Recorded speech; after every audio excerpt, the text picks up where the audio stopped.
अगर हम आज स्टार्ट करने लगे हैं, हमारे पास यूनिट नंबर 3 जो न्यू बुक में है, ये ओल्ड बुक में भी था, चैप्टर नंबर 5 जो था। अब जो है हमारे पास यूनिट नंबर 3 है इस न्यू बुक में, और हमने आज स्टार्ट करना है डैफोडिल्स। देखिए, डैफोडिल्स का मतलब क्या है? ये फ्लावर नेम है, फूल का नाम है आबी नरगिस। और ये वर्ड्सवर्थ ने इसको लिखा, पोइट जो है उसका नाम है विलियम वर्ड्सवर्थ। ये एक ब्रिटिश पोइट है, और अपनी रोमांटिसिज्म की वजह से बहुत ज़्यादा, क्योंकि ये रोमांटिक एज में था इसलिए भी बहुत ज़्यादा फेमस है। और इसको फादर ऑफ नेचर कहा जाता है, क्योंकि इसने मोस्ट ऑफ जो इसकी बल्कि तमाम जो पोइट्री है वो नेचर के हवाले से है। उसने नेचर को एक्सप्लोर किया और नेचर को बताया। ठीक है, ये अपनी जो इसकी पोइट्री है उसके अंदर हमें जो है नेचर के हवाले से और डीप इंस्टीट्यूशंस के हवाले से बहुत सी चीज़ें सुनने को और पढ़ने को मिलती हैं। तो वर्ड जो डैफोडिल्स है, ये ऐसी है कि इसने एक फूल को देखा जब ये एक कंट्री साइड पे जा रहा था, देहात या गांव कह लें, उस तरफ जा रहा था, तो इसने फूल देखे, वहाँ पे डैफोडिल्स थे, और ये खो गया। और उसने जो है पूरी पोइम लिख दी, और ये इतनी फेमस है कि ये हमारे पास 9th क्लास में पढ़ाई जाती है, और उसके बाद फिर MA के अंदर, और मतलब मुख्तलिफ BS के सिलेबस के अंदर भी है। तो शॉर्टली इसको हम देख लेते हैं कि डैफोडिल्स में इसने क्या कहा है। तो देखें, डैफोडिल्स का मीनिंग तो हमारे पास क्लियर हो गया कि आबी नरगिसी एक फूल इसने देखा। जो विलियम वर्ड्सवर्थ है, ये 1770 में पैदा हुआ, और 1850 में इसकी डेथ हुई है, मर गया ये। और जो है ये अपने बहुत ज़्यादा जो है रोमांटिक एज की वजह से, और रोमांटिक एक मूवमेंट जो चली उसके लिए बहुत ज़्यादा मशहूर है। इसने जो है लव फॉर नेचर की वजह से बहुत ज़्यादा माना जाता है। इसकी जो थीम है उसके अंदर भी इसके लिए जो है ह्यूमन स्पिरिट्स को उभारता है ये, और इंस्पायर करता है उनको नेचर के हवाले से। ये सब चीज़ें हमें इसको देखने को मिलती हैं। अब हम स्टार्ट करते हैं कि हमारे पास जो है इसकी ट्रांजिशन कैसे कहते हैं। आई वांडर्ड के से मुराद क्या? आवारा फिरना, एमलेसली, मतलब कि बगैर किसी मकसद के बाहर जाना फिरना। लॉनली मतलब कि तन्हा, कि मैं तन्हा फिर रहा था, गोया घूम रहा था। एज अ क्लाउड से क्या मुराद है? एक बादल की तरह। यानी कि वो कहता है कि मैं तन्हा बादल की तरह घूम रहा था या बाहर फिर रहा था aimlessly. I the flat floats, जो कि तैरता है, ऑन हाई ओवर। देखें, ये जो है एक तरीका है ये इसको लिखने का ना।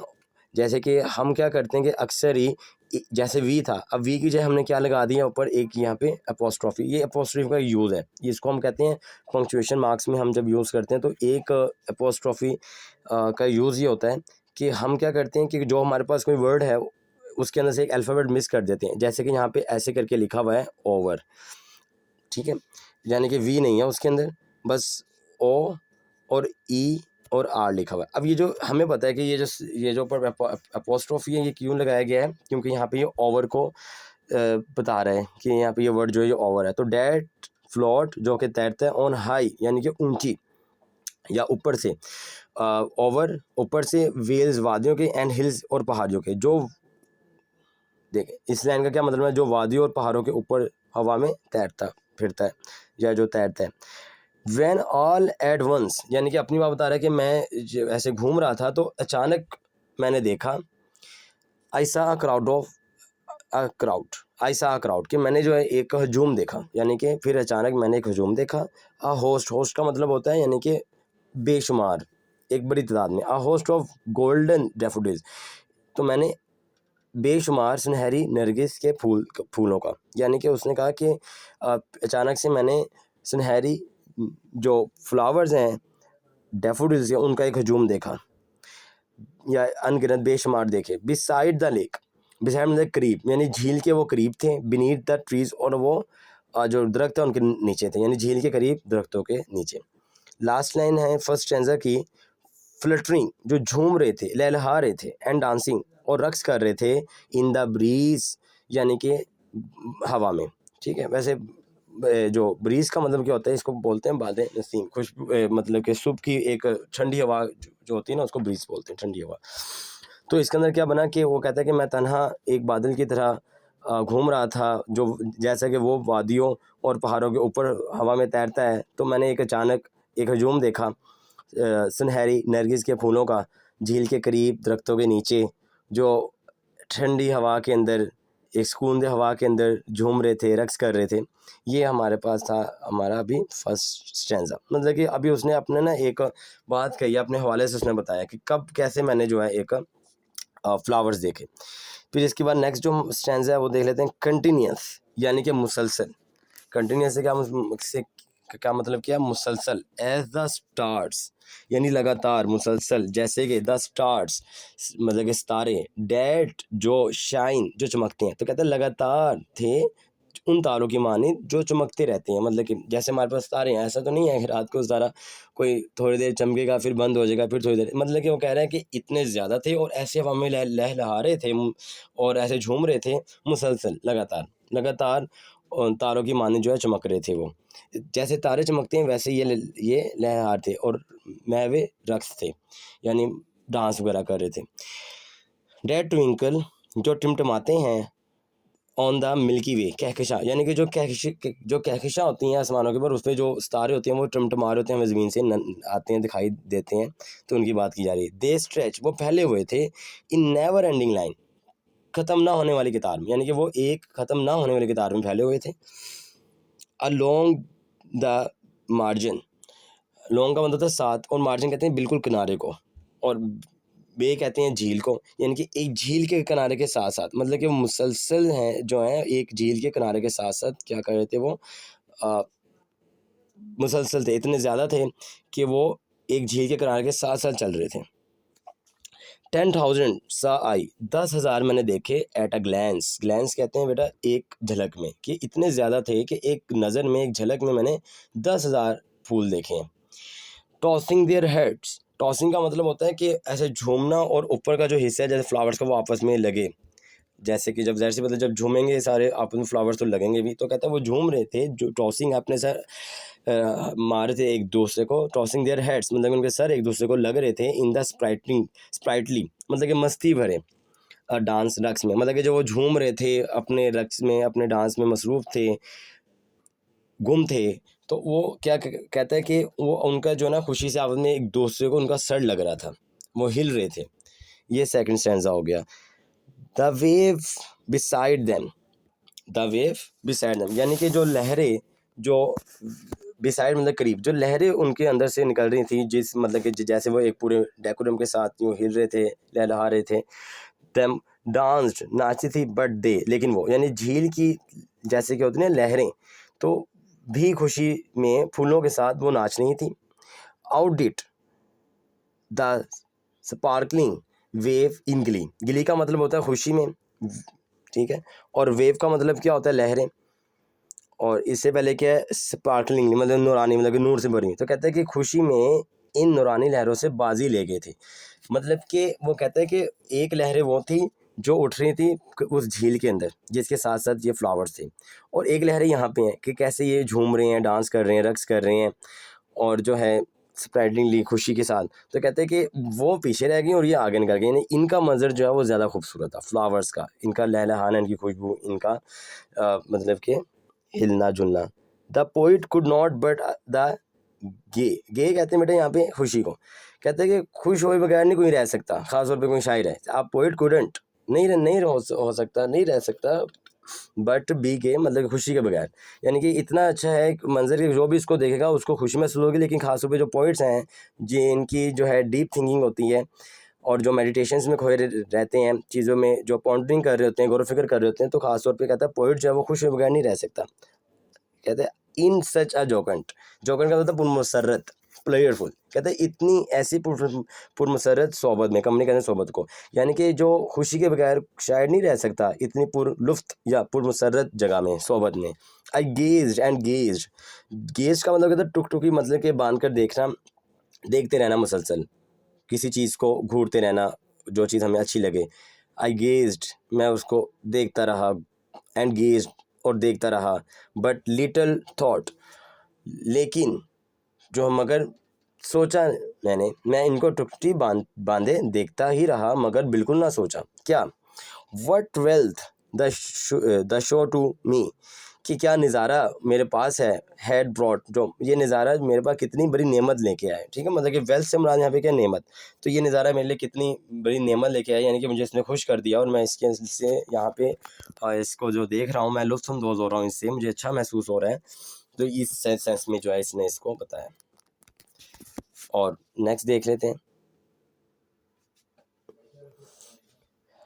फॉर ऑफ्ट मतलब कि ऑफन अक्सर, वैन जब, और माई कॉच आई ले, जब मैं अपने सोफे पे पलंग पे लेटा होता हूँ, कहता है अक्सर जब मैं अपने बिस्तर पर लेटता हूँ, इन वैकेंट यानी खाली, खाली जब मेरा दिमाग खाली होता है, कोई सोचे वगैरह नहीं होती, या पेंसिव मूड जब मैं गमगीन होता हूँ, थोड़ा अफसरदा होता हूँ, खाली जहन के साथ जब मैं थोड़ा अफसरदगी की हालत में होता हूँ, दे फ्लैश अपॉन, वो ज़ाहिर होते हैं, इनवर्ड आई, मेरी बातनी आँख में, मतलब कि मैं उनको इमेजिन करता हूँ, मैं ऐसा फील करता हूँ जैसे कि मैं उसी जगह पर हूँ और मेरे सामने बहुत ज़्यादा फ्लावर्स हैं, डैफोडिल्स, और वो लहलहा रहे हैं, झूम रहे हैं।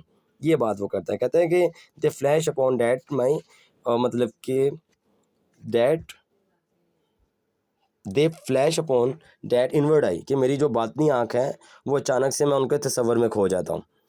Which is the bliss, bliss कहते हैं राहत को, ऑफ सॉलिट्यूड तन्हाई, कहते हैं कि यही मेरी तन्हाई की राहत है, ठीक है, विच इज़ जो कि मेरी तन्हाई की राहत है। एंड देन माई हार्ट, फिर और फिर मेरा दिल, विद प्लेयर फिल्स, खुशी से भर जाता है, कहते हैं मेरा दिल खुशी से भर जाता है। And dances with the daffodils, और मुझे ऐसा महसूस होता है जैसे कि मैं भी रक्स कर रहा हूँ उनके साथ, यानी मैं इतनी खुशी महसूस करता हूँ कि मैं, अगर अब मेरा खाली जो मूड है तो फिर तो ठीक है, लेकिन अगर मैं गमगीन होता हूँ तब भी मुझे ऐसा लगता है कि अब मेरा कोई दुख नहीं है, मैं खुशी में बदल गया है मेरा जितने भी काम है। मतलब कि इसके अंदर वो एक नेचर को एक्सप्लेन करता है कि नेचर क्या चीज़ है। नेचर ऐसी चीज़ है कि जो गौर व फिक्र करने वाले लोग हैं वो उसमें जब खो जाते हैं, उसको देखते हैं, तो अपनी जो परेशानियाँ वो उनसे पीछे रह जाती हैं और वो अपने आप को राहत सुकून मुहैया कर सकते हैं गौर व फिक्र करके। नेचर एक ऐसी चीज़ है, इसको वैसे ही फादर ऑफ नेचर मतलब के नाम से टाइटल कह लें, और इसको जो है नेचर के एक्सप्लोरिंग की वजह से बहुत ज़्यादा माना जाता है ये। अब इसके नीचे थोड़ा सा अबाउट द पोइट इसका इंट्रोडक्शन है, ये देख लेते हैं, डैफोडिल्स। और ये तो खैर आप रीड भी कर सकते हैं। इसके कुछ क्वेश्चंस हैं, हम क्यों ना हमारे जो क्वेश्चंस हैं उनको देख लेते हैं। फर्स्ट है, how do the waves beside the daffodils compare to the daffodils themselves, कि किस तरीके से अपन उनके साथ की जो है ये जो नज़म है, जो पोइम पढ़ी है, कौन मुखातिब करता है और किस तरह से शुरू करता है, ये चीज़ जो है हमने देखनी है। तो देखें, the poet himself is a speaker, पहले तो अगर जैसे कि ये क्वेश्चन है इसके अंदर, how do the waves decide, कि किस तरीके से जो वेव्स हैं वो उठती हैं और किस तरीके से वो इसको एक्सप्लेन करता है, ये चीज़ हम जो है वो देखने लगे हैं। अच्छा, तो पहला है कि how do the waves decide the daffodils compare to daffodils themselves, कैसे उसने किया है, ये फर्स्ट स्टैंजा में इसका आंसर है। What effect do the daffodils have on the poets mood, उसने क्या असर डाला है, ये देखेंगे। लास्ट जो स्टैंजा है इसके अंदर है कि जब भी वो अपने खाली या उदास जो मतलब कि मूड है, उदासी के जो मोमेंट्स हैं उनके अंदर जो है वो किस तरीके से खुश होता है। What does the poet mean by jocund company, कि जोकन कंपनी से क्या मुराद है, ये इस हवाले से लिखा हुआ है। हम जो पहले हैं इसके ये वाले क्वेश्चंस देख लेते हैं कि शुरू में क्या कौन से क्वेश्चंस के, who is the speaker in the poem, कि पोइम के अंदर स्पीकर कौन है, तो the poet himself is the speaker in the poem, ये भी कह सकते हैं। ये हम ये कह सकते हैं द पोइट, आगे ब्रैकेट में पोइट का नाम यानी William Wordsworth, himself is the speaker in the poem, ऐसे का हो जाएगा। नेक्स्ट है, what is he doing in the beginning, मतलब कि शुरू में क्या कर रहा था, तो ही वॉज वंडरिंग अलोन, जैसे कि ये देखें यहाँ पे ना आई वर्ड लोनली, तो ये देखिए he was wandering alone in a countryside या countryside beside a lake. Next question हमारे पास, what natural element is the speaker being compared to in the first line, यानी फर्स्ट लाइन में क्या करता है, तो the speaker is being compared, ये तो ऊपर से ही आ जाएगा हमारे पास जो क्वेश्चन की लाइन है, to a cloud in the first line, के पहली जो हमारे पास लाइन स्टैंजा है, फर्स्ट स्टैंजा के अंदर उसने पूछा है या फर्स्ट लाइन के अंदर, तो वो क्या, क्लाउड के साथ उसने अपने आप को समझने के सिमिली यहाँ पे यूज़ की गई है। फिर नेक्स्ट हमारे पास क्वेश्चन है कि wear does the speaker encounter the daffodils and how they beside, मतलब कि जो स्पीकर यानी कि हमारा जो पोइट है उसने डैफोडिल्स का सामना कहाँ किया या कहाँ होता है उसको, और कैसे बयान किया गया उसने। तो कहते हैं कि the speaker was wondering in a country side, क्योंकि वो एक कंट्री साइड में की तरफ ही, क्योंकि यहाँ पे देखें कैसे पता लग रहा है हमें, hills and vales. When he encountered daffodils and he described them as a host of golden daffodils, जैसे कि हमने इस लाइन में देखा ना कि a host of golden, यानी कि एक बेशुमार, एक बड़ी तादाद में वो वहाँ पे मौजूद थे, जिसको देखिए उसका दिल जो वो मतलब खुश हो गया और उसने खुशी महसूस की, राहत महसूस की। नेक्स्ट हमारे पास है कि how does the poet describe the number of daffodils, इसको कैसे करता है। तो the poet describes that he सा 10,000 एट अ ग्लैंस, यानी कि जो उसने वो लाइन थी वो तो नेक्स्ट पेज पे लिखी हुई है, जो मैंने आपको अपने वर्ड में ही पढ़ के सुना दी है। देखें यहाँ पे उसने क्या बताया, उसने कहा 10,000 सा आई एट अ ग्लैंस। तो हमने इस लाइन को एक, ये तो पोइट्रिकल शेप में है, तो हमने क्या कर देना, ही सा 10,000 एट अ ग्लैंस, ये हो जाएगा। तो हम इसके पिछले पेज पे हमारा एक क्वेश्चन और था जिसमें है कि word action are the daffodils performing the breeze, के ब्रीज में वो क्या करते थे, तो डैफोडिल्स टॉसिंग देयर हेड्स। अभी हमने जो लाइन पढ़ी है देखें, tossing their heads in sprightly dancings, dance के अंदर जो है वो क्या करते हैं, खूब अब रक्स कर रहे थे, अपने सर एक दूसरे पे मार रहे थे, ये चीज़ जो है हमने देख ली। अब यहाँ इस पेज पे जो हमारे पास फर्स्ट क्वेश्चन था वो देख लेते हैं कि किस तरीके से उसने उसको बयान किया कि how do the waves beside the daffodils compare to the daffodils themselves, कि डैफोडिल्स के तरफ में जो उठने वाली लहरें थी जो खुद डैफोडिल्स से कैसे मुआवजा करती। तो कहते हैं as daffodils are waving so the waves in the lake are waving, यानी कि जब वेव कर रहे थे डैफोडिल्स तो जो लेक थी वहाँ पे झील थी उसमें भी लहरें उठ रही थी। What effect do the daffodils have on the poets mood, क्या इसका असर पड़ा। तो the poet is full of Joy, जैसे कहते हैं ना कि बीगे मतलब कि खुशी के बगैर नहीं रह सकता, तो the poet is full of joy to see the daffodils. फिर ये क्वेश्चन है, word does the poet mean jocund company, jocund company से क्या मुराद है। जोकन कंपनी का मैंने जैसे आपको पहले भी बताया कि पुरमसरत इसका मतलब है, ठीक है। तो कहते हैं कि the poet means by jocund company, हम ऐसे लिखेंगे being in the good company of dancing daffodils, यानी कि एक अच्छी कंपनी में हो, एक अच्छी जो है सोबत में हो, ये इससे मुराद ये था। नेक्स्ट हमारे पास जो है वो ये है कि word happens when the poet lies on his coach in a vacant or pensive mood, क्या होता है। तो कहते हैं जब भी वो अपने सोफे पर खाली या फिक्रमंद या किसी उदास मूड में होता है तो वो अपनी बातनी आँख से यानी इनवर्ड आई से वो उस जो है ना उसको फ्लैश उसको सारे याद आता है और उसमें खो जाता है। तो ये जो लास्ट है मैं यहाँ इसको एक दफ़ा सिंपल पढ़ लेता हूँ। When the poet lies on his cot in a vacant or pensive mood, daffodils flash upon his inward eye to make him happy. जी नहीं, ये सारे क्वेश्चन जो हैं ये आप बेशक इसको पॉज करके देख लें, नहीं तो मैं आपके साथ तो शेयर कर दूंगा, ठीक है। मतलब कि ये जो रिकॉर्डिंग जो स्टूडेंट सुनेंगे उनके साथ तो ऐसे ही सुन लें, लेकिन जो ये आप लोग जो हमारे साथ इस टाइम क्लास में हैं उनके साथ ये शेयर कर देता हूँ मैं। ये मैंने जो है ना अभी इसको लिख कर जो मैं आपको बता रहा हूँ इसके आंसर्स, और मैं इसकी पिक्चर उतार कर या आपको जो है PDF में शेयर कर देता हूँ, ठीक है। इसकी कोई परेशानी की बात नहीं है। नेक्स्ट है, what is the inward eye that the poet mentions. Inward eye क्या कहते हैं, इससे मुराद ये है इसकी इमेजिनेशन, यानी कि inward eye means the poet's मतलब इमेजिनेशन, इसको सिंपल यूँ या हम ये भी कह सकते हैं by inward eye the poet means his imaginations, understand. ये तो सिंपल है, एक दफ़ा आप बेशक साथ साथ लिख लें, चलें। By inward eye the poet means his imagination, understand. Last question है, how does the memory of the daffodils affect the poet in the end. The memory of the daffodils makes the poet happy, यहाँ तक भी काफ़ी है, ठीक है। Last time आप मुझे कह रहे थे कि सर वोकेबलरी याद करने का तरीका बता दें। वोकेबलरी बेटा यही है कि जो साथ साथ मैं पढ़ा रहा हूँ उसकी वोकेबलरी साथ साथ आप याद करेंगे, ये मत सोचें कि और साथ साथ सिनोनिम्स जैसे मैं अभी भी शेयर करने लगा हूँ। तो ये तमाम चीज़ें अगर आप साथ साथ करेंगे तभी आपकी होंगी, अदरवाइज़ फिर मुश्किल हो जाएगी आपके लिए, अंडरस्टैंड। अगर ये हमने ऐसे ना किया तो फिर आपके लिए थोड़ी सी प्रॉब्लम हो जाएगी। देख लें, अब ये सारे मीनिंग्स हैं आपके साथ मैं शेयर कर देता हूँ। वांडर्ड भटकना, घूमना फिरना, और ये देखें रोम्ड ठीक है, ये इसका बहुत अच्छा एक सिनोनिम है, लॉनली, फ्लोर्स, हाई। आप जो है इसको ईजीली देख सकते हैं, जूम करके इसको देखें, इसको पढ़ें।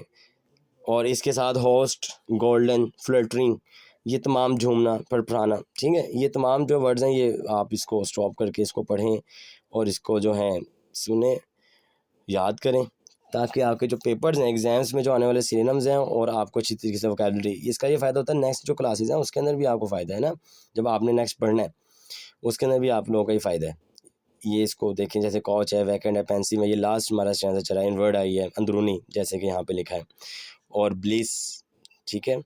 तो ये तमाम जो हैं ये हमारे पास ऐसे करके हमारे पास हो जाएगी। फिर यहाँ से हमारे पास जो हमारी ग्लॉसरी है वो भी देख लें। ग्लॉसरी वैसे तो जब मैं आपको चैप्टर पढ़ाता हूँ तो लास्ट पे आपको खुद से याद हो जानी चाहिए ग्लॉसरी, लेकिन ये शॉर्ट वर्ड्स हैं, यही आपको पेपर में ज़्यादा पूछे जाते हैं। यानी कि जो ग्लॉसरीज हैं उसमें इतने लेंथी आपके मीनिंग्स होते हैं वो नहीं, वहाँ पे तो समझने की पूरी डेफिनेशन ही बताई जाती है, लेकिन जो ये शॉर्ट वे में है ये आप लोगों को आते हैं और यही आप लोगों से पूछे जाते हैं, ठीक है। ये 100 ये लास्ट हो गई, ये 2 पेजेस जो हैं अभी जिसमें हमें ये दोनों आपकी ग्लॉसरी के, इनको अच्छी तरीके से आपने देखना है, अंडरस्टैंड। ये आपका था, हमारा ये लेक्चर्स हो गए। ओके, अल्लाह हाफिज़।